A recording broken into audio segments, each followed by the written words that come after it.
আমার প্রতিদিন ভিতরে রক্তক্ষরণ হতো ভাইয়া। কিন্তু আমি না আমার বাবা তো ছিল না, মা ছিল।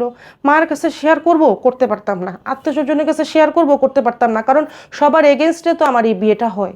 আমি না কারোর কাছে শেয়ার করতে পারতাম না। আবার ফ্রেন্ড সার্কেল ওরকম আমার ছিল না। দুই একটা যেই ফ্রেন্ড সার্কেল ছিল তাদের কাছে তো এগুলো শেয়ার করলেও তাদের কাছে আমি ছোট হব। তো এই জন্য না আমি কাউকে এই বিষয়গুলো শেয়ার করতে পারতাম না, নিজের ভিতরেই আমি রাখতাম। মনে কষ্ট হতো, আবার কিছু নিজেকে বিভিন্ন ধরনের সান্ত্বনা দিয়ে নিজেই আমি শান্ত হয়ে যেতাম। তারপরে হচ্ছে যে 2020-এর শেষের দিকে করোনা প্রায় শেষ, তখন হচ্ছে যে এর মধ্যে আবার হচ্ছে গিয়ে আমাদের মোহাম্মদপুরে একটা জমি আছে। তো ওই জমিটা নিয়ে অনেক প্রবলেম, আমার চাচাতো ভাই টাইদেরকে নিয়ে অনেক প্রবলেম। আমি আমার বাপ মার একমাত্র সন্তান দেখে তাদের সাথেও আমার এই জমি নিয়ে একটা ক্লেশ।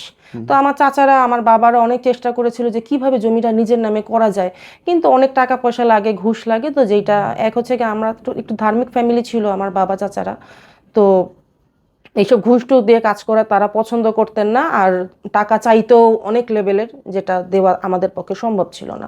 যার জন্য আমাদের ওই জমিটা এরকম ঝুলেই ছিল, শুধু আমরা কোনো রকমে বসবাস করতাম, কিন্তু আশেপাশে কোনো ভাড়া টাড়া আমাদের কিছু আসতো না।